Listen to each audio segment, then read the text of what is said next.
A long time ago, there was a famous blacksmith who lived in the area. He owned his own shop and sold equipment that was all handmade. One day, he was fortunate enough to start selling everything he produced to the kingdom of Cairo. Amidst an endless war, that was the perfect opportunity for him to elevate his status. With the end of the conflict, this same blacksmith was granted the title of Baron. And this man is the owner of these lands and the father of the young master Romain, who is the protagonist of this story. We see an old man telling this story to a seated boy. Meanwhile, a mustached man standing behind them wonders why the boy is paying so much attention to something that everyone already knows. However, the story then takes us back a few hours. The young man asks if he is the eldest son of the Dmitri family, if they are in the kingdom of Cairo on the Salamander continent, and if the Murim world really doesn't exist. The mustached man affirms this while thinking that the young man has always been odd, but today he really seems out of his mind. Perhaps he's been using some of those strange drugs that have become popular among the rich these days. The mustached man then mentions that a young lady from the Lawrence family is coming to visit them. But as he says this, he reflects on how the young man has been wasting his life over the past 25 years. That's why he's known as the Dmitri family's trash. The man tries to explain the importance and values of the girl, but Dmitri interrupts him, saying there's something more important. He asks for the oldest person in these lands to be brought to him, someone much more important than this young lady, because he needs to learn how to live in this current world. The mustached man is confused as to why a 25-year-old would say something like that, but as a servant, all he can do is obey. The story then returns to the present. The old man says that's all he knows about these places. Dmitri thanks him and says he will give him a reward, but the old man simply responds that it was an honor to speak with the young master. Now Dmitri knows that everyone knows him as Roman Dmitri. However, his true name is Bak Jong-kuk. He's a person from the Murim world who lived a life of wars, conquered everything he wanted, and died in peace at the end. But for some strange reason, he woke up in this body. He doesn't know if this is the will of the heavens or a punishment for not accepting ascension. Suddenly, they hear a noise outside and someone yells for a bastard. A boy gets kicked in the face while everyone watches. Surrounded by thugs in front of the small shop, he bleeds and can't respond, while the men keep calling him a filthy bastard and continue to beat him mercilessly. Dmitri's servant approaches to take a look but is immediately shocked. He recognizes that red fang tattoo all too well. Beside him, someone asks what's going on. Dmitri orders him to answer quickly. The servant explains that these are the Blood Fangs, a group known not only in Dmitri's territory but also in the nearby regions. It seems the boy on the ground owes them something. The servant tries to tell Dmitri not to get involved because it will only cause trouble. However, the young man has already disappeared from his side and orders the thugs to stop. As Dmitri calmly approaches, the servant desperately tells him not to do anything. But Dmitri continues to walk forward. A bald man appears, recognizes Dmitri, and laughs in his face, warning him to stay out of it and not to think he has any authority just because he's of noble birth. Everyone says it's better if he doesn't interfere because it's none of his business. The servant continues to insist that they won't gain anything by going against the Blood Fangs. But Dmitri simply calls for Hans. He doesn't know the rules of this place, so he wants an explanation. Who broke the rules of this land and who should be punished?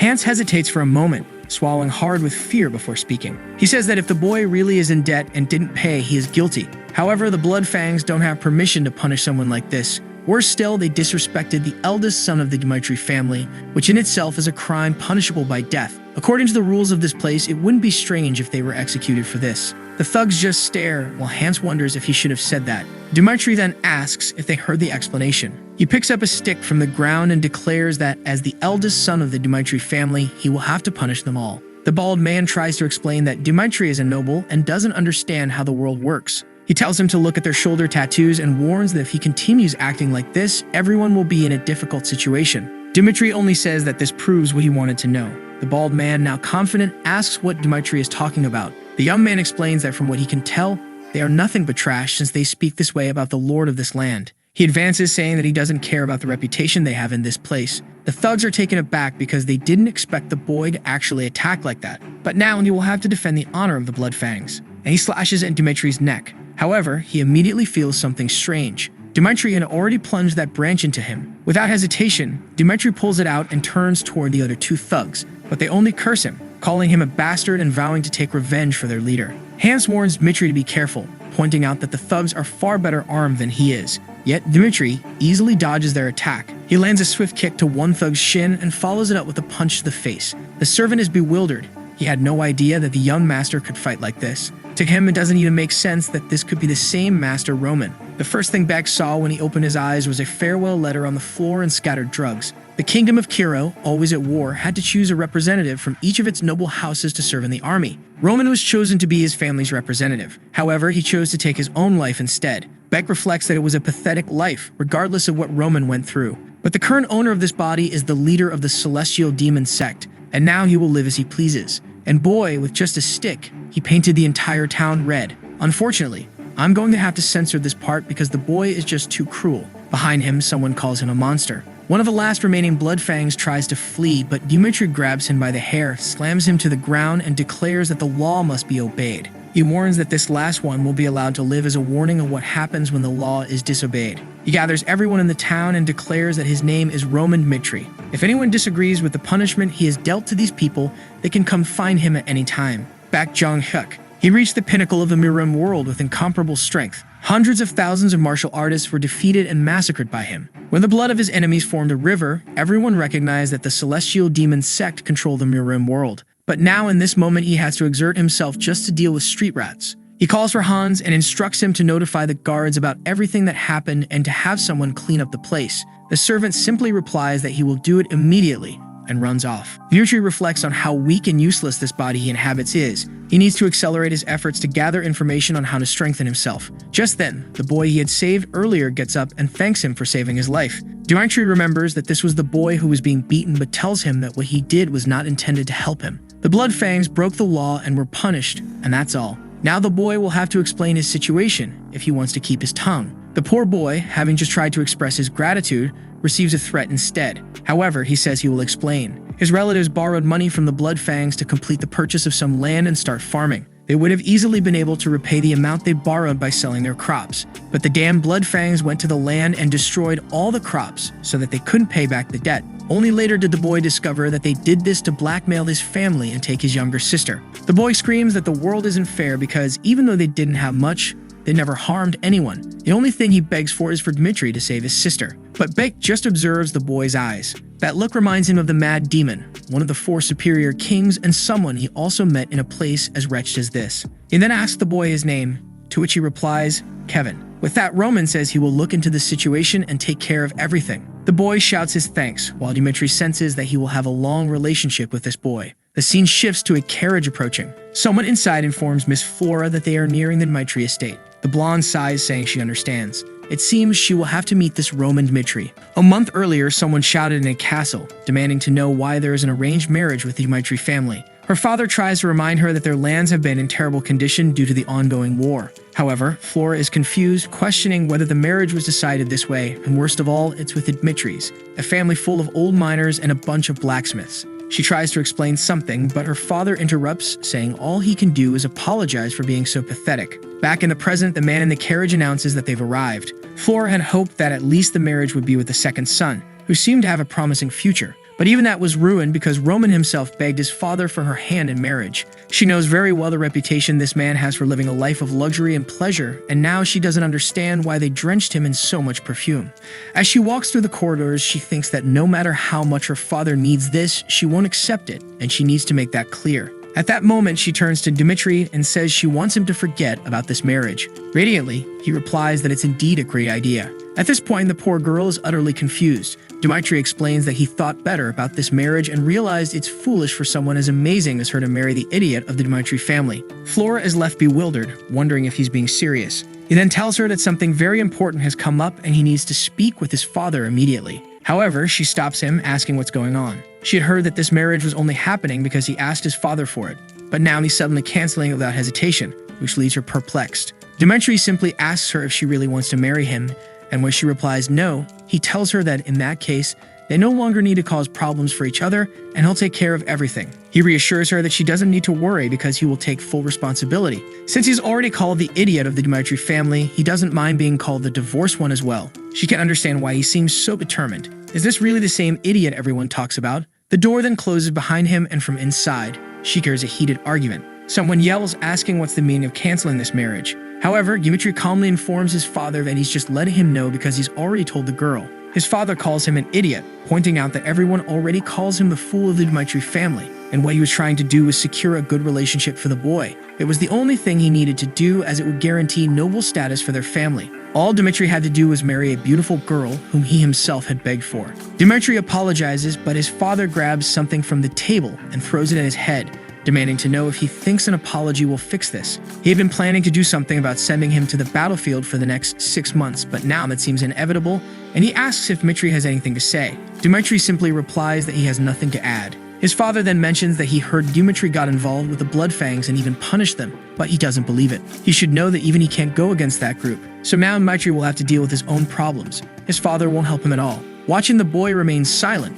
his father expects him to kneel and start crying, but Dmitri just responds that he understands and will handle everything on his own. Confused, his father stands up and asks what he means. But Dmitri simply says that the problem was caused by his actions, so he will resolve it and only return once everything is fixed. With that, he closes the door and begins to clean his face. Someone nearby asks if he's going crazy. Dmitri turns to see Flora and questions why she's still there. She tries to warn him that he's going against the Bloodfangs, who don't even fear nobles. If they see him as a threat, they'll probably kill him. She advises him to return to his father, beg for forgiveness, and give up on this. But Dmitri only asks why he would do such a thing. She explains the reasons, but Dmitri interrupts her, stating that it seems she really doesn't know her place. The scene shifts to a few hours earlier when Hans was dousing Dmitri with perfume to try to mask the smell of blood, and Dmitri was eager to take off the tight-fitting clothes. However, the servant explained that this was the only way to show respect. But Dmitri was thinking about this marriage. He's still adjusting to this world, and this would only complicate his understanding. The servant suggested they go downstairs to handle the situation. Dmitri thought that since the girl had never done anything against him, he had no reason to disrespect her, which is why he intended to end things with as little offense as possible. But now he realizes that the girl never planned to show him any respect in the first place, which gives him no reason to do so either. He then tells her that from his perspective, she seems very arrogant. However, it's ridiculous for her to show concern now when she didn't consider any circumstances while trying to break off the marriage. But when he told his father that he would take full responsibility, that's when she got anxious. He accuses her of wanting to appear like a good person after putting him in this situation. But she needs to understand that at no point did she interfere with his decision. They will now go their separate ways and each will take care of their own lives. He told his father that he would take full responsibility to prevent people from thinking that this was a consequence of the end of their relationship and because he wanted no further involvement with her. This was the first and last time they would see each other. Later that same night, someone tells another to stop drinking. It's Lehana, Dmitri's mother. His father confesses that today, unfortunately, he used violence against Roman again. This is because after becoming nobles, he never wanted his son to go through that situation again. Lehana tries to reassure him, saying it's alright and that their children have grown up healthy. The father acknowledges this, but admits that he still doesn't understand why the boy is like this, especially since Roman was the only one who went through hard times with him. He's at a loss for how to handle Roman. Lehana tells him it's okay. They may have made mistakes as parents, but that's part of life. Yet, even so, they are still the only ones who can correct the boy's wrong behavior. Lehana expresses confidence that the Romero she once knew will help their son get back on the right path. Her husband asks if she's referring to the issue with the Bloodfangs. She nods, saying she surely spoke out of anger, but since he can be a bit headstrong, it might be wise to talk to Captain Jonathan to help the boy out. He then calls for the servant and instructs him to summon Captain Jonathan. The next morning, Roman is walking through the town and Hans is trying to stop him, warning him that the Bloodfangs will likely try to take revenge for what happened yesterday. But Roman simply asks when Hans thinks these men became so powerful. Hans admits he has no idea. Roman explains that in war, fame is what generates fear. Because the Bloodfangs are ruthless, that fear has made them more efficient at completing their missions. Hans then asks if Roman is saying they aren't dangerous or that they are weak. Roman responds that they are only as weak as the amount of fear they can instill in him. The scene shifts to a restaurant where someone delivers a feast they had ordered. Hans is delighted, saying the food looks delicious. However, Roman stands up and says he's going out, but instructs Hans to stay behind, telling him that he'll continue the investigation, but that it would be too dangerous for Hans to accompany him. Hans jumps up, desperately insisting that he cannot allow something like that. Even if it means putting himself in danger, he must remain by the young master's side. Roman pauses for a second and then asks Hans if he really considers himself one of his men. Hans confirms, saying he will always follow the young master. Roman then tells him that he'll withdraw because he can't afford to lose someone as valuable as Hans in such a foolish way and reassures him that he'll be back soon. The poor Hans is left standing there, unsure of what to say but somewhat touched by the boy's words. As Hans runs off, he mutters that now is not the time to dwell on such things. He needs to inform others about this. Roman has realized over the past few days that the Bloodfangs aren't as strong as they seem. The problem is that because they operate in various small groups, it's difficult to eliminate the entire organization. They won't want to punish him publicly, and he can't locate them easily. But if that's the case, he just needs to make them come to him. That's why he deliberately walked through the city with Hans. Besides, today is a Dmitri Knight's training day, so the streets aren't heavily patrolled. This means that if they plan to seek revenge, this is the perfect opportunity. At that moment, a few men call out to Roman Dmitri from behind, and one of them jumps forward, declaring that this is their revenge and that he will pay the price for getting involved with the Bloodfangs. But then someone calls for the captain. A man with messy hair turns around. It's Hans, running towards Jonathan, calling out his name. Jonathan approaches the servant, asking why he's so frantic. Struggling to catch his breath, Hans tries to explain what's happening with Dmitri and urges Jonathan to find the boy immediately because he's in danger. However, Roman effortlessly dodges the first attack, lands an elbow in the attacker's stomach, making him drop his dagger, and then catches it midair with his other hand. Before the man can react, he's already been struck. Everything happened too fast, and the man retreated, unsure of what had just occurred. The other thugs, seeing their comrade fall, are equally confused. This Dmitri was entirely different from the one they'd heard about. Ronan simply asks what they're doing and invites everyone to come at him at once. Back with the soldiers, Hans is frantically explaining the situation with the Bloodfangs. The soldiers exchange glances, saying it doesn't make any sense for Dmitri to be taking down the Bloodfangs. Hans insists that it's true, and that the boy has now gone up against all of them, making it very dangerous for them to just stand by. Jonathan recalls Romero mentioning all of this and asking for help. He just wants to know why Dmitri, who doesn't even know how to hold a sword properly, is getting involved in such matters. But he gathers everyone and tells them to grab their weapons, warning that they can't let anyone harm the young master. However, he'll be furious if the boy has actually caused trouble with the Bloodfangs. But the poor Bloodfangs were already on the ground. They attacked Dmitri, calling him a bastard, but he easily ducked under one swing and jabbed another in the stomach. Another bald man tried to come at him from the side, but Dmitri simply dodged and landed a kick to his belly. The fool collapsed, and Dmitri asked if it was just the three of them. The man tried to threaten him, saying he wouldn't get away with killing the two of them, but Roman just laughed, asking if he didn't realize that three of them would die.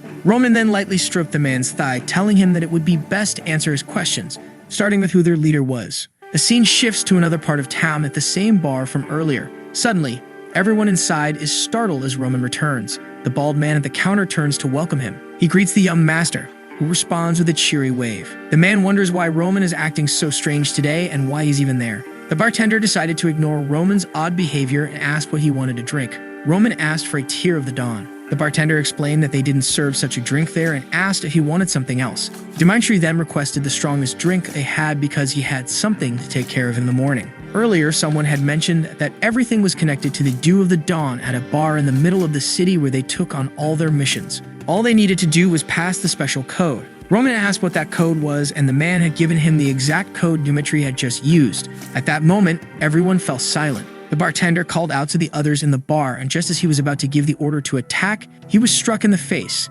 Everyone was shocked that the young man would do something like that in front of everyone, and they got up, shouting to kill him. Meanwhile, the townsfolk fled the bar to call the guards, but it was a quick strike to the back of one's neck and a chokehold for the others. A bunch of men were on the ground, bewildered, wondering what had just happened. The so-called idiot of the Dmitri family had taken down 3 people before they could even register what was going on. In the world of Murim, the strongest aspect is that one can strengthen themselves with breathing techniques. In a short time, Bake had managed to improve Dmitri's body. Of course, he was far from what he used to be, but these men no longer pose any threat to him. A little later, the bartender began to get up, trying to understand what had happened. Ronan commented that he had gotten up just in time, as he was about to finish everything. The bartender, a chubby man, asked why Roman was attacking their establishment. Dmitri called him an idiot, pointing out that he knew the bartender had sent the men to attack him. However, there were some things he was very curious about, so they would need to have a little chat. Sometime later, Jonathan arrived at the scene and questioned whether this was really something the young master had done. At that moment, a soldier appeared on the second floor, informing Jonathan that it seemed the young master had gone to the Lawrence estate.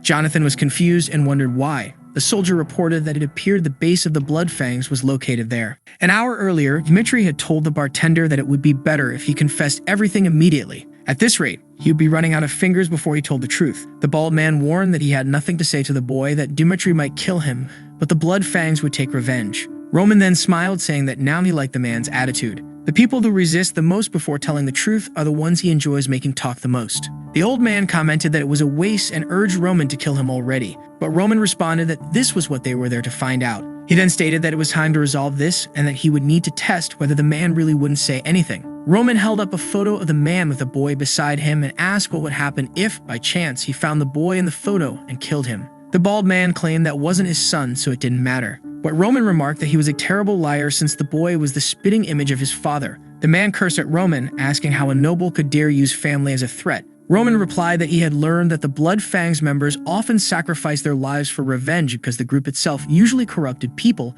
by using their families. They used debts and threats to corrupt others as well, and Roman believed that the easiest way to make someone do what you want is to use their family. The bartender insisted that it didn't matter even if Roman knew the truth, the Blood Fangs would still kill him. Roman warned him to be more careful when deciding where to place his bets. He was serious when he said he would kill the man's son, and it was a vow he would make in his name. But before sending the soldiers to hunt down the boy, he would give the man one last chance to tell the truth. Now he had to choose whether to bet on the Blood Fangs and watch his son suffer, or bet on Dmitri and let him take care of the men. But the choice was his. The scene shifted to a house in the middle of an alley. Someone asked if it was really true. The man confirmed that the entire division in the middle of the city had been wiped out by Roman alone, and if the knights got involved, it would truly be in danger. A grizzled old man with a resemblance to Wolverine remarked that he hadn't expected the boy to have such courage. But it didn't make sense for an entire division to be killed by a boy who had been rejected by the Swordsmanship Academy. The man asked where Roman was, and the other replied that he had just left the Dmitri region. He asked if the boy was alone, and the answer was yes.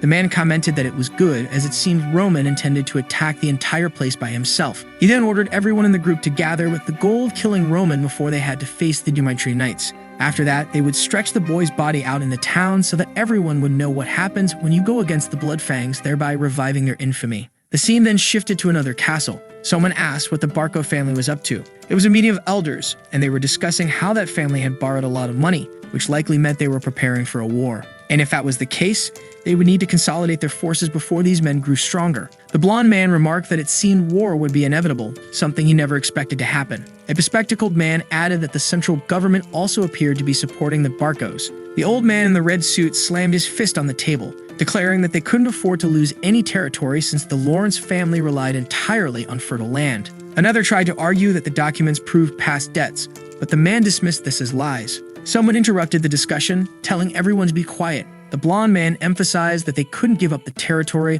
or they would lose the rest to all the other families. Since the Barcos wanted to oppose them, they would have to resist with all their might. That's why they had arranged the marriage with the Dmitri family. The men smiled, agreeing that the Dmitris were indeed wealthy and that their weapons were top-notch. No matter how much money the Barcos borrowed, they would never have more wealth than the Dmitris. The father reiterated that this was why he had pushed his daughter to marry that idiot, as he surely wouldn't refuse her. Another man reassured him that he couldn't blame himself as a father, as it was the best choice for everyone. Outside, someone had been eavesdropping, Flora. Now she had no idea how she would break the news to her father. She couldn't imagine his reaction when he discovered she hadn't agreed to the marriage. But she also couldn't accept that her entire life would be sold to a man like that. The problem was that this wasn't just her father's plan, it was also the future of her family. But no matter what, she decided she would speak the truth. As she steeled herself to explain that she wouldn't marry someone she had no feelings for, a man arrived, urgently calling for the Lord. She turned confused. The man greeted Flora and then approached the door, calling for the Lord, shouting that it was an emergency. Flora was left utterly perplexed.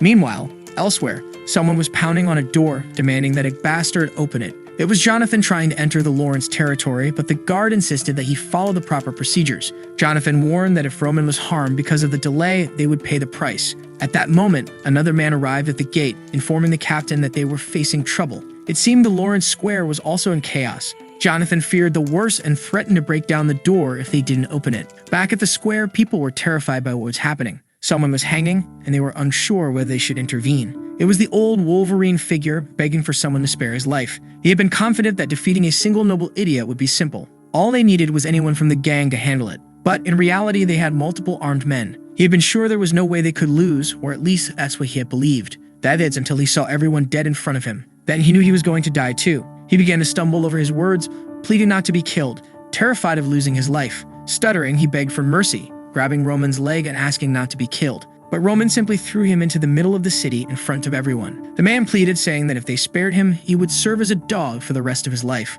Roman coldly responded that if he wanted to offer to become a dog, he should have done so before showing his fangs. He then announced to the city that this man was the leader of the Blood Fangs, and everyone knew the kind of person he was. They had threatened the Dmitri family and used dirty tricks to deceive people. The crimes committed by this organization were clear, and Roman declared that he would destroy the entire organization along with the evil they had spread. As the crowd stood in shock, Jonathan approached the square, and the scene left him speechless. There was no need to describe what happened to the leader. The scene then shifted back to the earlier meeting where someone asked if it was true. A soldier confirmed that he had allowed Roman Dmitri to enter because he was the future husband of Miss Flora. However, Half an hour later, Roman had appeared, dragging a man through the middle of the city, claiming he was the leader of the Blood Fangs and executed him in front of everyone. The father was left speechless, and everyone else questioned whether this made any sense. The bespectacled man pointed out that killing and punishing someone without the Lord's permission was something that couldn't be ignored. However, the Lord was not overly concerned with the series of problems that were emerging.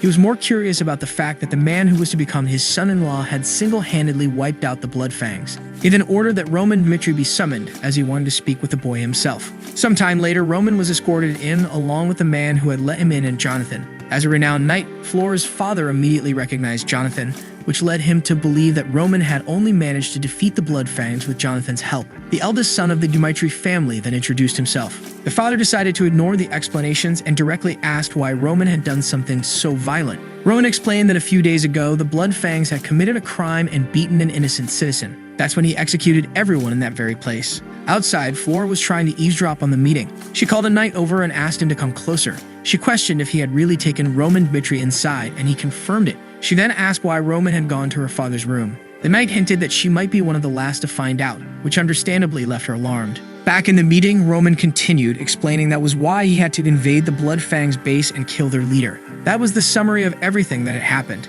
However, the Lord pointed out that Roman didn't have the authority to execute someone on Lawrence land. Roman acknowledged this but doubted their ability to handle such men, given that the Blood Fangs were infamous in the region, abusing the local citizens while nothing was done about it. That's why he took matters into his own hands, because he couldn't trust the Lawrence family to do it. The two servants on either side were shocked and drew their attention to Roman. But Roman expressed disappointment, saying he had expected to be called here for praise for doing the job they had ignored. He then asked the Baron if what he had done was truly wrong. The Baron asked the man beside him if he knew about Ben Miles. The man responded that they were aware he wasn't a good citizen, but they never imagined he was the leader of the Blood Fangs. At that moment, the Lord concluded that was enough, deciding there was no point in continuing the discussion since it wouldn't have been a problem if the Lawrence family had taken care of the man themselves. He then said he would reward the boy and allowed him to leave. With that, Roman departed. The room fell silent, broken only by the Lord's laughter. The man beside him even wondered if the Lord had gone mad. The Lord seemed impressed, never having imagined that this was the true Roman Dmitri.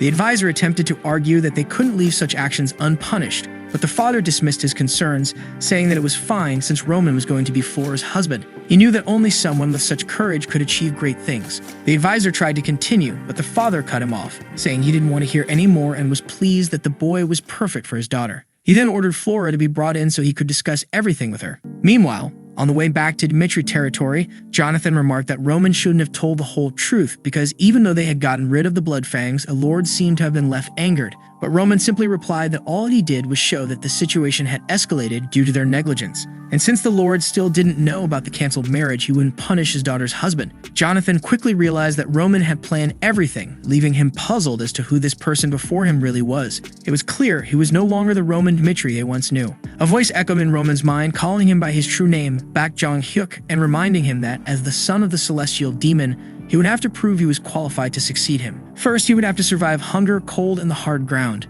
But his father had warned that if he died, it wouldn't matter since he could simply have another son. The only way to prove his worth was to rule over everyone. Of course, Bake had already been beaten down. A chubby kid laughed, saying he thought Bak would be stronger as the son of the celestial demon. But in the end, he was just an arrogant brat. Bak stood up only to be struck in the face again. The poor boy couldn't do anything. The other children, who stayed out of it, just thought he was an idiot. While most children were protected by their families during childhood, Bake had been forced to live in a world where only the strong survived. Back in Dmitri territory, Roman was now relaxing in a bathtub, enjoying a peaceful bath. He couldn't believe how exhausted his body had become from such a simple task. However, it was undeniable that since waking up in this world, he had experienced many things. To defeat the Blood Fangs, he had to kill everyone who stood in his way. Yet he had no regrets, as it proved that he hadn't changed as a person. If necessary, he would torture those who crossed him and eliminate anyone who sought to end his life. This was the life he had always lived, and nothing would change just because he had become Roman. The only problem was that it was becoming increasingly dangerous to go out as he had,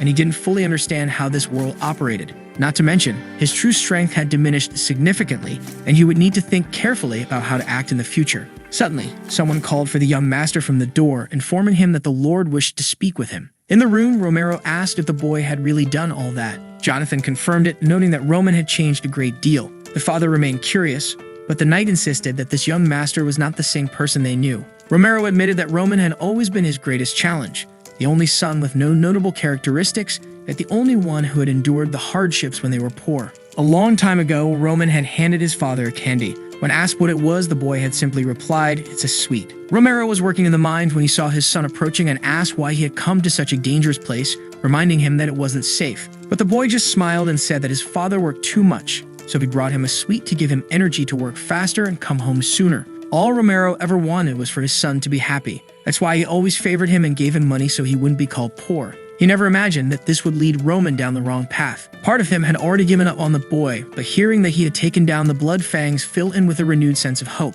At the door, Roman asked to enter. Romero thought to himself that regardless of how Roman had achieved it, he had managed to eliminate the blood fangs. If that was the case, he was ready to do anything for his son. This would be his excuse for having failed as a father before. When Roman entered, Romero remarked that he had heard that Roman had taken down the blood fangs by himself. Bake, now inhabiting Roman's body, observed the boy's father. He could see that the man was anxious and full of hope for what he was about to say. Buck knew that if he told the truth, he would be seen in a completely different light. The problem was that accomplishments beyond expectations always came with a price. If he downplayed things now, he might buy himself more time to develop further. As his father continued calling out to him, Bake debated whether to tell the truth or lie. Hiding the truth seemed the more rational decision. Bake's thoughts flashed back to when he was being beaten as a child. The bully taunted him, asking if that was all he had. But then Bake grabbed a rock from the ground and smashed it into the bully's face without mercy. The boy was badly hurt, falling to the ground, and Bake stood up, picking up another rock to finish him off. From that day on, everyone was afraid of him. That was when he learned that in a lonely world, the most powerful always reigns. He declared to everyone that the boy he had killed was the former leader of their group, meaning that now he was in charge. Demonstrating superiority was the only way to ensure total victory. That's why Bake, now Roman, decided to say, "Yes, I was the one who took down the blood fangs." He and the celestial demon didn't know how to hide their superiority. Sometime later in the city's training grounds, the young trainees were practicing their swordsmanship when someone ordered them to stop and show respect to the lord who had arrived. Everyone immediately bowed, and a blonde boy in the group looked surprised, wondering why Roman Dmitri was there. The trainer announced that they would be testing their swordsmanship against Mr. Roman and invited anyone who wanted to participate to step forward. Strangely, everyone was sweating, and no one wanted to volunteer. The blonde boy couldn't understand why everyone seemed so afraid of Roman, or more accurately, why anyone would want to fight the idiot. An hour earlier, when Roman had confessed to his father that he was indeed the one who had taken down the blood fangs, his father asked how he had managed to defeat them. Needing to avoid raising suspicion, Roman explained that he had been secretly practicing swordsmanship. His father asked why he had kept it hidden, assuring him that he would have given him all the support he needed.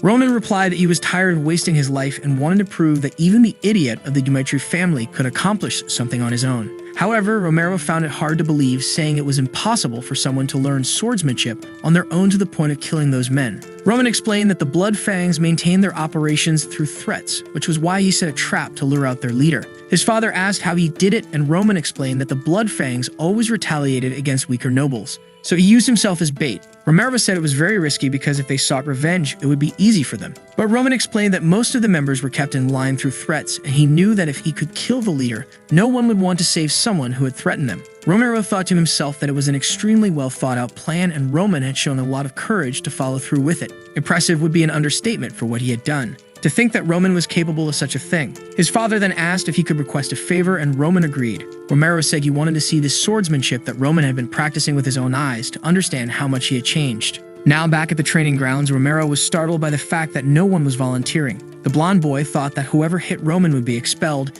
and whoever lost would also be expelled for being so bad, making no one want to participate. Meanwhile, Jonathan was thinking that they needed someone who could defeat Roman easily to demonstrate the knight's skills. He announced that if no one volunteered, he would choose someone himself. As the master, Jonathan couldn't participate, so there was only one other option. He called out the name Chris, telling the boy to step forward, which shocked him. Chris was the vice captain of the Dmitri Knights. The first time he had met Roman was the previous year, when they had gone to a bar where people were complaining about a drunk causing trouble. There, they found someone shouting and demanding to know if they were trying to make a fool of him. The boy had asked if they really wanted to shut down the place. The attendants apologized and didn't quite know what to do. However, it was the drunken Roman who said that trash like them shouldn't even speak, and he ordered the guy to come over to him once again. They tried to say something, but he threw the bottle against the wall. That's when Chris told the boy that enough was enough, but he just asked who they were. Chris reached out to grab his wrist to get him out of there, telling him he was embarrassing himself. But he received a slap in the face, and Roman asked how a lowly knight like him had the courage to lay his hands on him. Well, with just that slap, Chris already knew that this boy had never trained a day in his life. His strength was at best below the average of a man. He felt sorry for the Lord for having a son like that guy, and he was absolutely certain that this was trash, better off dead. So why were they telling him to have a duel with this Roman? He tried to tell the captain that he didn't think it was a good idea and that there might be other more suitable people for it. However, Jonathan warned that the boy had taken down the blood prisoners, so it had to be him. Chris was about to say something, but Jonathan just cut him off. So he said he understood. Everyone was eager to see the duel, and the two calmly observed each other. Jonathan told them to wait, but at that moment, Chris said he had a request. He warned that he had a vow to be merciless in a duel, regardless of who it was. If they accepted this request, he would then participate in it. He was certain that this idiot wasn't the person who had defeated the blood prisoners. Jonathan and Romero seemed to agree, and Roman, of course, smiled, which did not make Chris happy at all. Jonathan said that by the laugh, the boy had accepted, and then he told both sides to get ready. While Chris was consumed by anger, Roman was just smirking. The second Jonathan gave the signal, Chris immediately launched himself, while the boy stood still, waiting for him. He quickly observed one of the movements, and Chris delivered a full strike that the boy defended against. The people who trained with Chris immediately realized that he was giving it his all. However, Jonathan was already impressed. The boy had actually blocked it. Chris retreated immediately. He could tell the boy's strength just by the way he defended himself. Not to mention that his stance still seemed completely stable. It wasn't exactly how he expected this duel to go, but he didn't care about that. He would only be satisfied when he crushed this guy. He tried another slash, but Roman simply sidestepped. However, Chris saw this movement. He spun his body to hit him from the side, but the boy defended again. Roman seemed calm, observing the attacks. When Chris found an opening at his back, for him the match was won now. It was just a matter of landing this blow and it would be over. But Roman simply crouched. He saw an opening, and at that moment, Chris knew he was going to get hit. The attack brushed past his face, and the guy even got a new haircut. Terrified, he retreated. He realized how dangerous that had been, while the Lord and the captain couldn't believe it. For the people who trained with Chris, it made no sense that he was losing, and he himself wondered if this was really the skills of Roman Mitri that he knew. From defense to evasion or attack, nothing was lacking. Could it be that he had really defeated the blood prisoners? Because if so, at this pace, at that moment he said he was overthinking and Roman was still the same idiot as before. But that's when Roman said that was enough warming up, and he said that this time he would go first. And the poor guy hadn't even reacted yet. Too late when he realized it. He managed to defend himself the last second by sheer luck. While he couldn't believe that the boy was that fast, he made a move backward, but Roman kept closing in. All Chris could do was defend bit by bit, and the people around were scared by this sequence of attacks. Chris was having to give it his all just to manage to defend himself. He had to at least find an opportunity to end this, but then he took a hit to the arm that knocked him sideways. He realized he needed to step back, but that's when he noticed Roman was coming at him with an overhead attack. The movement seemed long and slow, and the middle of his chest seemed like the perfect opening, and he didn't hesitate to strike with full force. But it was just a trap from Roman, who easily dodged. He gave a little smile, and at that moment, Chris realized he had fallen into a trap. He knew there was no way he could win at this rate, and the worst part was losing to Roman. That's when he gripped his sword, and an aura emerged from it. Jonathan shouted and told him to stop that. But Chris had already activated the one-star aura. Of course, even Bake was surprised by that, and the arena exploded. The people around couldn't see anything. Romero was worried about what might have happened to Roman. He let out a sigh of relief, realizing that Roman had narrowly avoided getting hit by that aura-infused sword. Chris, disoriented after accidentally using the aura, was promptly struck on the chin for his troubles. Naturally, neither Jonathan nor Romero expected Roman to win, but there was Chris, lying on the ground.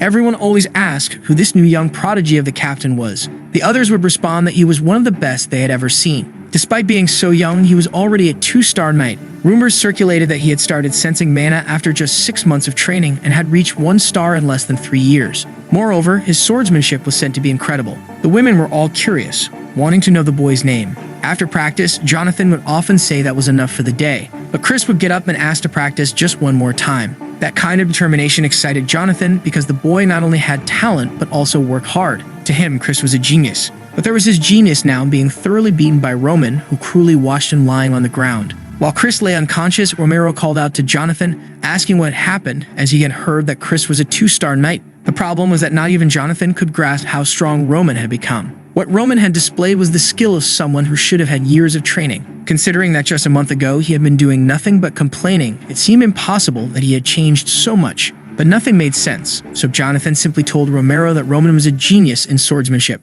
Roman, meanwhile, was just laughing as he looked at Chris, who was still unconscious. He was impressed by how aggressive and focused Chris was. With the skill he had shown, Chris could easily have taken down the Blood Fangs as well. It was easy to see why Jonathan was proud to have him as a protege. But to the celestial demon, Chris was one of the weakest. Even the weakest warriors of the celestial demon sect were stronger than this. However, that strange power Chris had displayed at the end had really caught his attention.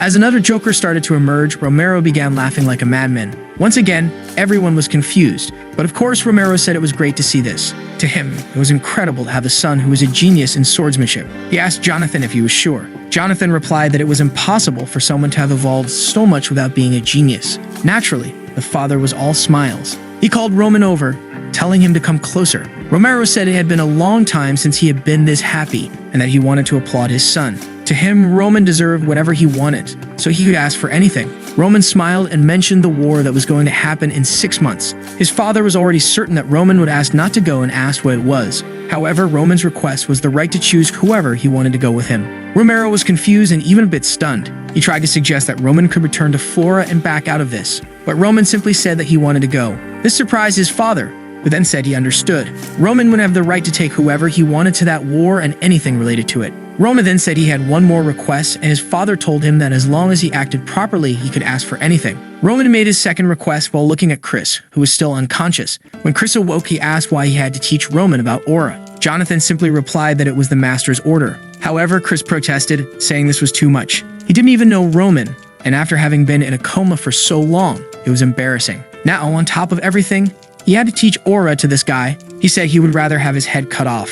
Jonathan interrupted and made a proposal. If Chris could use the opportunity of teaching Roman to learn why Roman had changed so much, he would gain the right to learn any technique Jonathan had been hiding from him. Immediately, Chris got up, excited, asking if it was true, and Jonathan confirmed it. Now Chris was eager because he was certain this would be easy, and he would definitely receive the secret to becoming a 3-star knight. Of course, he didn't want to seem too enthusiastic, but he told Jonathan to keep his word. Inside the castle, someone called out to Roman, saying they had heard about the incredible duel he had today. It was Hans who remarked how amazing it was that Roman had defeated a 2-star knight. Roman asked if he knew what this 2-star aura business was. Hans admitted he didn't know much but said it was related to the ability to use mana. Our protagonist then mused that it seemed to be called mana in this place. He was sure the power Chris had used was a key explosion, but the way they utilized it was completely different from how it was used in the Mirroring world. Here, it was called aura, and one detail he had noticed was that it was a total waste. Even though he didn't understand why they used ki in this way, he knew he needed to learn more about this power and how people utilized it.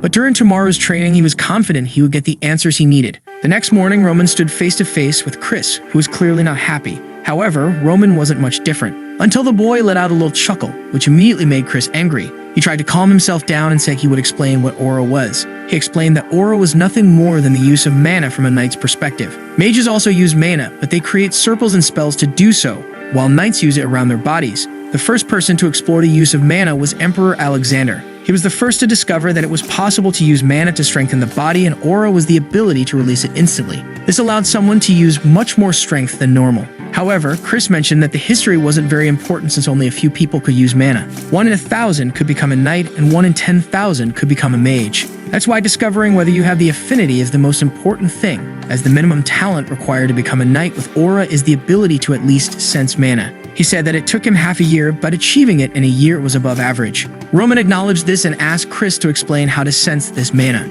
Chris agreed while thinking that Roman was full of himself after winning that fight. However, it was a shame, as talent in swordsmanship and in mana were two completely different things. Now Roman would experience the harsh reality through this training. But the premise of this training was flawed from the start. Roman had already sensed the mana of this world, and using the techniques he learned as the celestial demon, he was storing part of it in the center of his body. He was only here to understand why they did things this way, even if it wasn't the right way. He wanted to comprehend why they did things this way. Chris started walking around and told Roman to feel everything that came into contact with his body. Once he got used to sensing the mana, he could start thinking about trying to manifest it. When he succeeded in manifesting it, he would become a 1-star knight. However, there were various ways to manifest aura. It could be applied to a sword or, for example, cover the body. He was about to continue his explanation when he noticed something. Roman was already standing beside him with his mana activated. Poor Chris didn't even know what to say. The boy was actually manifesting aura, but Roman could only think that he knew very well that the way people use ki in this world was garbage. In his world, you purify the energy and concentrate it within your body, whereas in this world, they simply expect mana to naturally accumulate in their bodies. In the Mirim world, mana is scarce and dense, meaning it's difficult to accumulate but also doesn't move much. Here, however, mana is abundant but extremely light, causing it to escape the body as easily as it enters. The two methods weren't even comparable, since in Mirim you usually strengthen both the exterior and interior of your body. In this world, the exterior isn't strengthened and mana isn't accumulated. Not to mention that spreading energy everywhere is completely inefficient. If Roman used such a method, he wouldn't reach the top 10 even in 100 years. Shocked, Chris asked how Roman had done it. Roman replied that Chris probably already knew the answer. Chris insisted that this was exactly why he was asking, since it took him at least half a year. He demanded Roman tell the truth, accusing him of pretending not to know how to use mana just to show off now. It was starting to make sense why Chris had lost. Roman commented on Chris' assumption that he was hiding his powers, saying that Chris was just assuming what he wanted. But poor Chris was struggling to understand what was happening,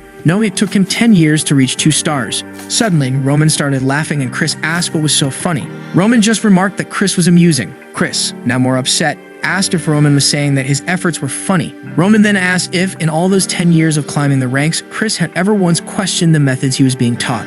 Chris was about to respond, but Roman cut him off, saying that ordinary people are like that. They assume that what has been passed down through countless generations is always correct. When he was learning aura, he wondered why people were so fixated on this method when it clearly had flaws. Was it because they didn't know any better? Or was their faith in Captain Jonathan too strong? But the truth is, people follow it because it's the easiest thing to do. Ronan continued, saying he wouldn't deny that Chris had worked hard for 10 years, but he found it really funny that Chris had never questioned the purpose of what he was doing. Ronan then walked away, saying that nothing in this world reaches a perfect state. Even things he once held as certainties were different in the past and changed over time. Roman knew that questioning oneself like this leads to suffering, especially when, after countless attempts, you end up failing. That's when you have to go against everyone's criticism and your own despair. However, even if that's the case, change is necessary. That's how Roman ignored his father's teachings and created his own art. He then told Chris that they would end the training there. At that moment, Chris called out to Roman and asked him what he should do from now on. The scene shifted to a flashback. A man asked a boy if he was going to continue suffering or if he would admit defeat. From now on, the Blood Demon sect would follow Bake. The only thing the man wanted to know was how he could become as strong as Bach. He was determined to dedicate his body and soul to him as long as they both became stronger, but he needed to know what he should do from now on. Roman recognized this as someone who had let go of their pride and said that it was interesting. The Blood Demon was someone so powerful that he unified all the sects. As someone who dominated the Mirim world, it was inevitable that he would eventually face Bach, and in the end, after a long battle, he was defeated. Roman remembered that the child from the past had swallowed his pride and asked for guidance. The desire to become stronger at the cost of one's pride reminded him of the Blood Demon. He told Chris that he was asking about ways to become stronger, but unfortunately, he didn't know what to say to that. Confused, Chris asked what he should do then. Ronan replied that he had already given the answer.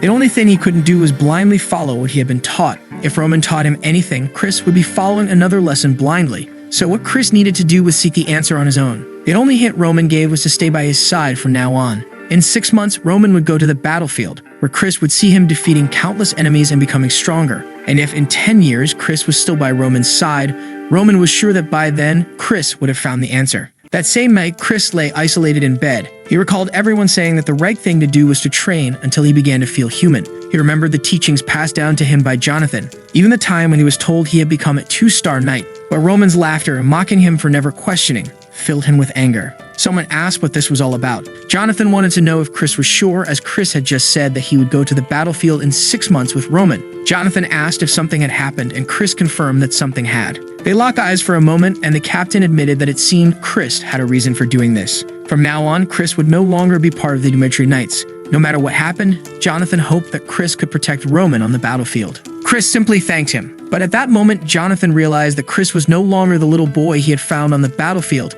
desperately clinging to a dead woman. Jonathan said that if the Chris he knew really wanted to follow Roman, then it seemed that Roman was no longer an idiot. He told Chris to follow him, as from now on he would be prepared. If Chris wanted to survive on the battlefield, he would need a secret weapon that he could call his own. Now the knight was excited. The scene shifted to the city, where everyone was talking about a certain rumor that the idiot of the Dmitri family had wiped out all the blood fangs. Kevin, from the beginning of the story, was there listening to people saying that Roman had really kept his word. He believed it might be true, as he had seen Roman take down 3 men with just a stick in his hand. But could it really be that Roman did this because he had kept his word? Kevin concluded that no, Roman wouldn't go that far just for someone like him. At that moment, his boss asked why he was standing there thinking and told him to get back to work. Kevin thought about how all he wanted was to be strong enough to protect his family. He knew that there were still dozens of people like the Bloodfangs in the world, but as a peasant, How could he become stronger? Training wasn't an option, he wouldn't even get a chance. Just then, someone called out to him, causing the crate he was holding to fall to the ground. It was Roman, who said that it had been a while since they last saw each other.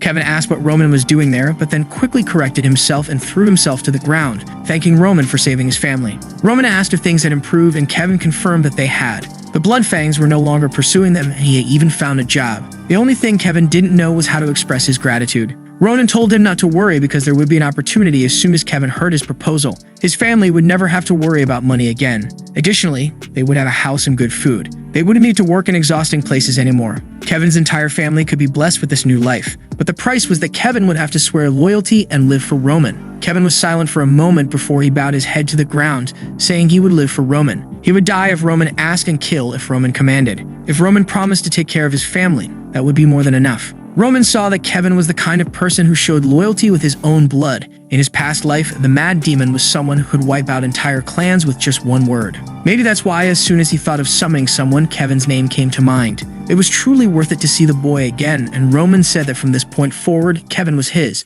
Back at the Dumantry Castle, Roman handed Kevin over to Hans and asked him to help the boy adjust. Roman mentioned that he would return later, and Kevin expressed his gratitude for everything. With that, they left and Roman headed to the library. Roman began studying the path of the Aura Knights. The first stage was the manifestation, which qualified someone as a 1-star knight. To reach 2 stars, one would need to cut through steel with their aura. At 3 stars, one transcended logical comprehension and was treated as someone special in any kingdom. On the Salamandra continent, there were a few 6-star knights, but no one had ever heard of someone reaching the 7th rank. Even among the 10 strongest in the world, not all were 6-star knights. Roman mused that given Chris's strength, Jonathan must be a 3-star knight, and that 6 stars in this world were practically incomprehensible. The aura of someone like that could reach 12 meters in height and impact the entire world. Currently, there were only 12 6-star knights in the entire world. Roman realized that these individuals were indeed powerful, especially if they could achieve such feats in an inefficient way. On the other hand, there were the so-called Archmages, a title given to a sorcerer who reached 7 circles. In this world, they were considered half-god, half-human, as they could bring destruction wherever they went. A single spell from someone like that could split the sky in 2. Unfortunately, magic was something that didn't exist in the Mirim world, and now he at least had some idea about it. As unlikely as it was, he knew he couldn't afford to make an enemy of someone like that for the time being. The fact that he couldn't predict anything about them made everything more dangerous. But Roman wasn't someone who could live in a bubble. He enjoyed experiencing everything and reading overall. This would indeed be interesting. Now it was time to truly begin. The scene shifted to Hans opening a room. Roman asked what it was for. A servant explained that it was the old forge, and no one had access to that place anymore. Roman remarked that it was the perfect place to train. He told Hans that he would be staying there for the next week and that no one should enter or bring him food. Roman made Hans swear that unless his people were in grave danger, he wouldn't let anyone inside. Hesitantly, Hans agreed. With that, Roman was left alone. He noticed that the room was filled with straw because Hans had put it there to make things more comfortable. Roman appreciated the gesture but preferred to do without it. All these days, he had been accumulating energy in the center of his body, but it was time to start developing the techniques he used in his past life. He activated the first stage of the Celestial Demon's Art. First, he would circulate all the energy to remove impurities from his body. The cultivation process was aggressive, with blood pouring out everywhere. Ronan knew this would happen, which is why he had accumulated the right amount of energy. He didn't have time to waste and needed to regain his past strength as quickly as possible. The first stage of this technique was called the human stage, and it was the first step toward his goal. The scene then shifted to a week later. A bald man offered to bring tea and drinks for Count Lawrence and Miss Flora. The Lawrence entered and asked where Roman was. The bald man explained that Roman was currently handling some business and then closed the door, leaving them inside. Lawrence remarked that it was clear they weren't welcome there. He told his daughter they would have to wait and instructed her to sit down. He then called her by name and explained that he had arranged this meeting to reverse the mistake she had made. Flora replied that she understood perfectly. Back in the moment when he had shouted upon discovering that she had broken off the engagement, Flora explained that she had already discussed her situation with Roman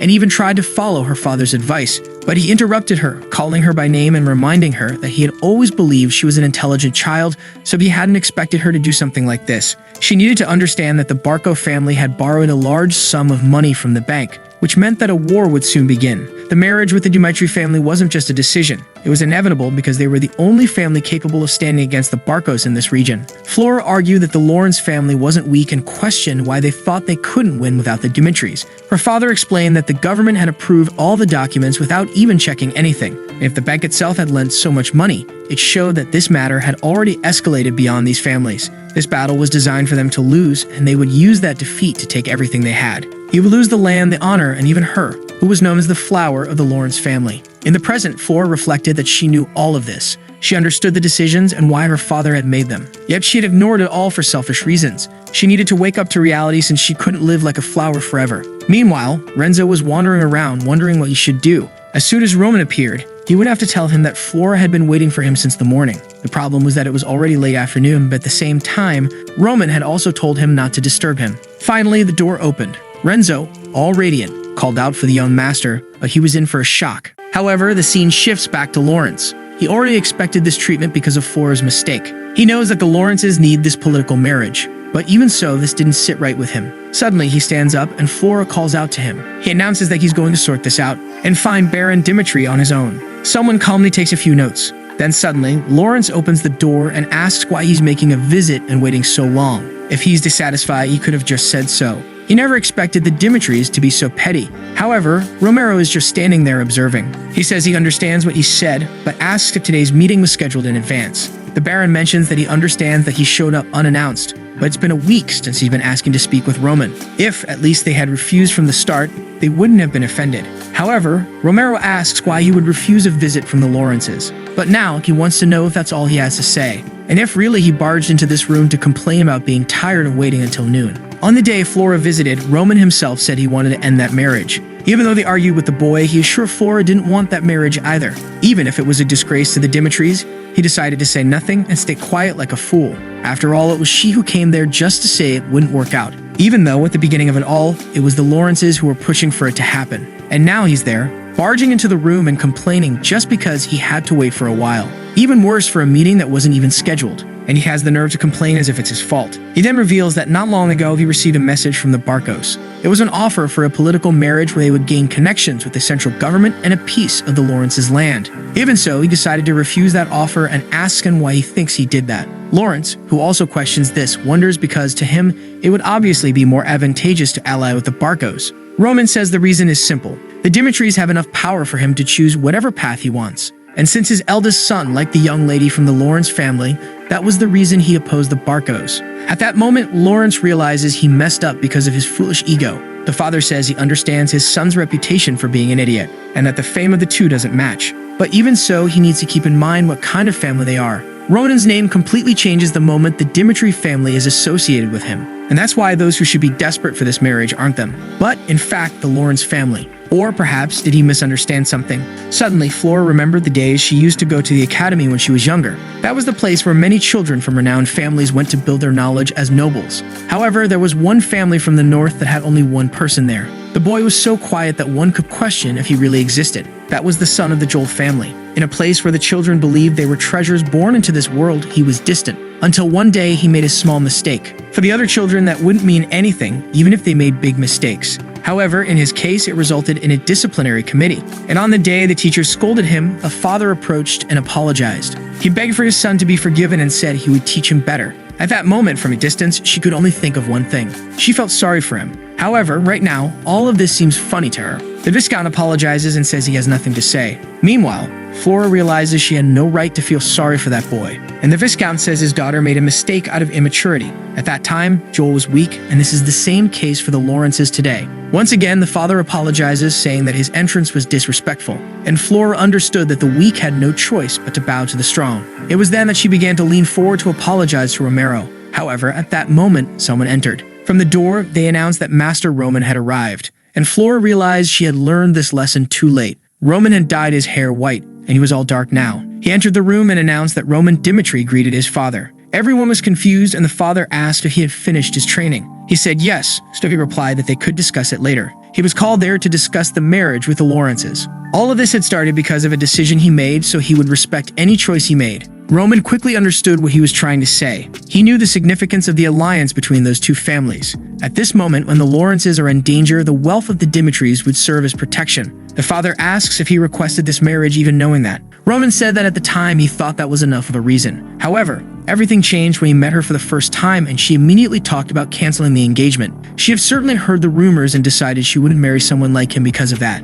This means that all of her decisions were based on what others said. Regardless of how society judges them, he wants to be with someone who only believes in what they experience and see. And it is for this reason that he votes to end the engagement. At that moment, the room fell silent. Lawrence thought that now it was the end of everything, as this marriage was the last card they had. No other family would accept a political marriage in this situation. This means they would have to solve their problems with their own power. The problem is that if the Dimitris and the Barcos really combined forces, it wouldn't stand a chance. He needed to do something to at least prevent that. He then bowed and said that the Lawrences took full responsibility for this. As an apology, they would no longer collect any taxes from a Dimitri merchant passing through their territory. He knew this wasn't much for someone as wealthy as they were, but it was a way to show they were sorry. Romero said he couldn't accept that, as the Dimitris couldn't profit from his son's future. All they would need to do is announce that it was Flora who canceled, and they wouldn't join forces with the Barcos. Lawrence simply thanked him. Of all his fears, this was the greatest. And with that, they left the room. Not before he looked back just to see Dimitri standing there. If he had known the potential of this young man a little earlier, he would have been more assertive when he spoke with Flora. In the end, he too had made a big mistake. Romero then called Roman and asked what had happened to him in the past week. In that training, all he did was remove impure energy to advance the human state. This is the basis of the techniques he created, and it's nothing impressive in the Mirim world. The problem is that, since this place has abundant mana, it accumulated in the body, and the purification of something like that created a miraculous effect. From his outward appearance, like the skeletal changes, it was evident that he had become a different person. He then simply tells his father that he achieved an awakening on his own, and that this change occurred because he started to feel mana flowing through his body. Romero was startled since this was supposed to take years. He had heard of a natural phenomenon where mana starts to circulate, but it had happened to very few people. However, the boy was achieving one feat after another since he managed to take down the Blood Fangs. All of this defied logic, but he couldn't forget that the boy was still his son. Romero then said that regardless of the challenges he faced, he would not leave him alone. And the boy should never forget that his name is Roman Dimitri, because his father would always support him. At that moment, Baker recalled a flashback. On one of the days when he was being trained, his father always thought he was a pathetic bastard. The man in front of him wasn't cold or cruel. He didn't even push him to the brink of death. He then thanked Romero, while thinking that it wasn't so bad after all. When he left the room, someone called out to him. It was Floro, all awkward, not knowing what to say. She apologized for judging him so hastily and causing trouble for both families. He simply walked away, saying she didn't need to apologize. After all, he hadn't planned on accepting it from the beginning. She continued, saying that she understood he didn't like it. Even though it was something meant for both of them, she was the one who decided to break that promise. However, there was something she wanted to say while she still had the chance. The reason she broke off the engagement. It was at a social gathering in the north where the nobles gathered. The moment they found out she had been promised the Dimitris, they started spreading all sorts of terrifying rumors. And the worst of all was discovering that he and Roman Dimitri used drugs. This one came from Dare. She knew that drugs eat away at reason and intelligence. She just wanted him to know this. She didn't know if they were true or false. It's just that she couldn't ignore it. Roman cut her off and said that whatever happened didn't matter since it didn't change the relationship they had. She didn't need to worry about him anymore. The poor thing was left there abandoned. Later that night, she had a conversation with Hans. He found it strange that she mentioned drugs since he didn't feel anything like that in this body. Even though there were some impurities, that metamorphosis had already removed all of that. He then called for Hans and asked if he had ever heard of him using drugs or doing anything like that. The guy was all confused, unsure if he should answer or not, but Roman said he wouldn't reprimand him. He was just trying to understand better the choices he had made in life. Hans, excited, said that not with his own eyes. However, there were moments when he thought the boy's behavior was a bit strange. Roman then asked when that was. Hans explained that the last time was 15 days ago when he saw him returning from a social gathering. Nothing major happened at that place, but the moment he returned, he seemed to be in a strange state. After that, he seemed to have lost the will to live and stayed in his room all day. Not to mention that every night he asked for an excessive amount of alcohol. This was one of the reasons Hans suspected he was using drugs. But now that he thinks about it, it really seems like a foolish idea. He remembers Flora mentioned those noble gatherings and asks who organized that party. Hans says it was the eldest son of the Barcos named Anthony. Roman begins to realize that all of this is very suspicious. The moment others find out he's going to be her fiancé, he suddenly takes his own life. Now he has a rough idea of what happened. There were some things that bothered him about Roman's death. In the message, it only said that he was afraid to go to battle, and that's why he took his own life. However, at that time, the marriage to Flora had already been decided, but he didn't mention anything about it. Not to mention that it would have been extremely easy for him to avoid the war with this marriage. But even with all of this, he took his life out of fear. Something about it didn't make sense. Roman then asked if he and this Anthony had always been close. Hans said they had been friends for a long time, but recently things didn't seem to be going well. It started when that marriage proposal with the Lawrences came up, because that would create a huge obstacle for the Barcos who wanted to conquer the Lawrence lands. and the quickest way was to prevent that marriage from happening. This confirmed to Roman that these guys were behind that letter.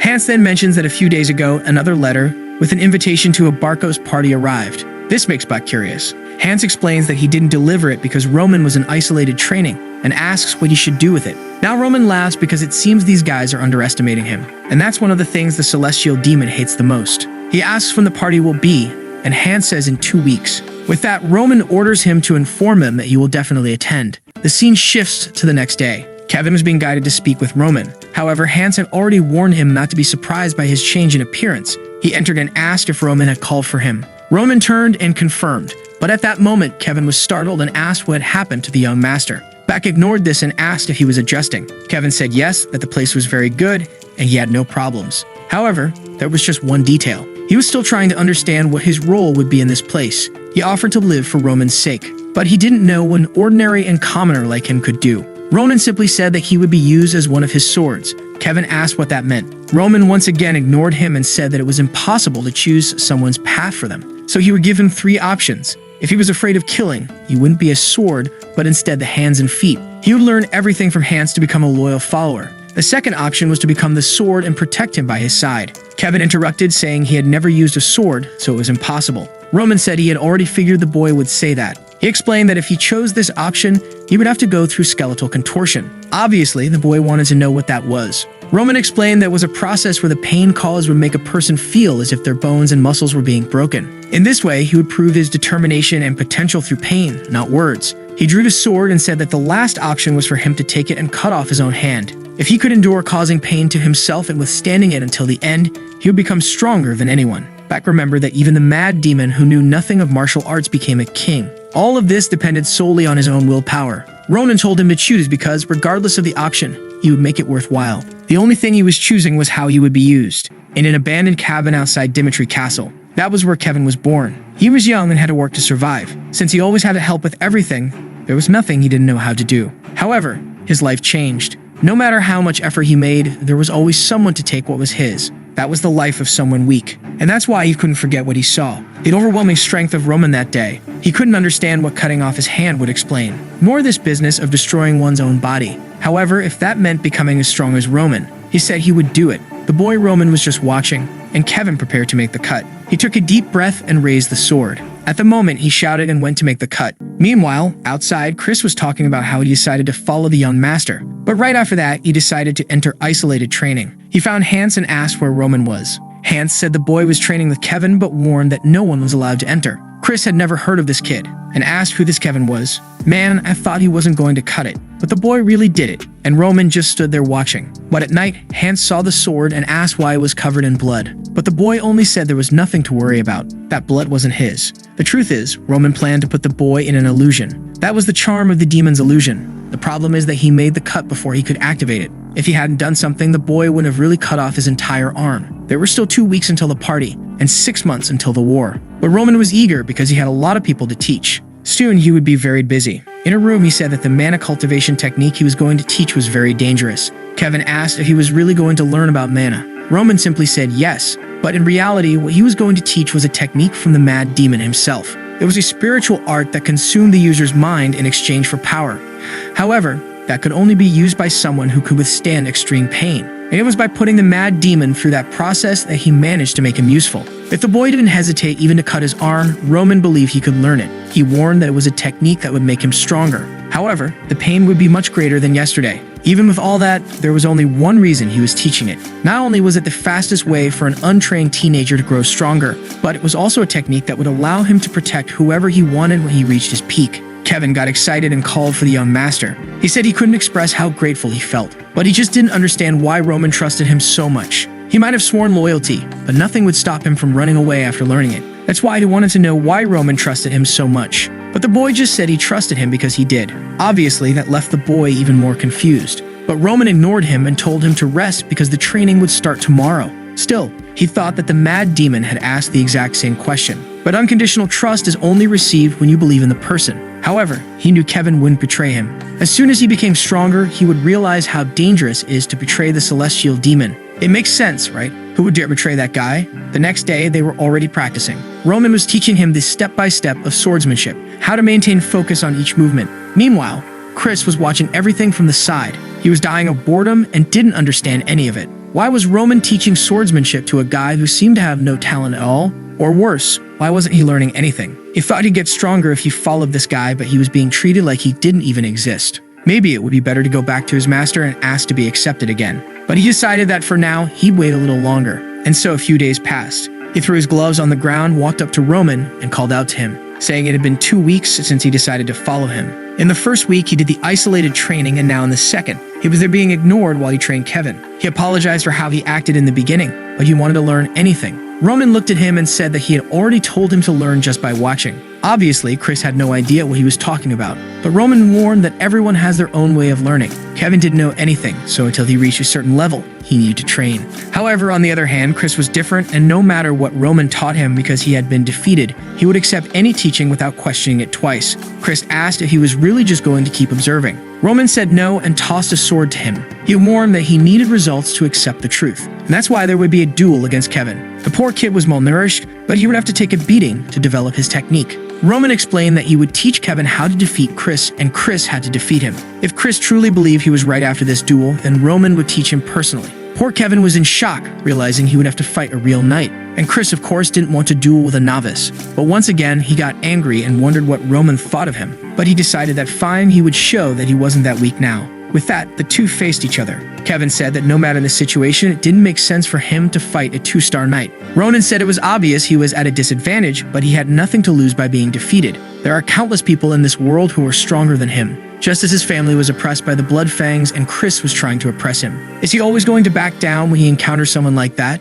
Kevin, determined, said that he would try once. That made Chris even angrier, seeing a novice thinking he had a chance to win. He couldn't understand what Roman thought he would gain from this fight. But whatever, a duel is a duel. The second Roman gave the signal, Chris was already in front of him. There was no way he could lose to this beginner who had only a week of training. And with that, he landed the first attack squarely. Kevin noticed something and thought about making a move with his sword. However, Chris immediately knocked his arm aside and landed a hit right on his stomach. The poor kid was thrown far away, and he landed all twisted on the ground. Chris even thought it was weird that the boy was so weak. He thought there was a reason behind this duel that Roman would help with, but he was just standing there doing nothing. He couldn't understand what that madman was thinking. But either way, he was going to end this. Time passed, and our boy was just smiling, while poor Kevin was being beaten. Once again, he fell to the ground. Chris admitted that he was much better than he had thought, and for someone without mana, he really did much more than expected. But it was time to give up. After all, in the attacks he blocked, Chris hadn't even used all his strength. He could have split the boy's head in half,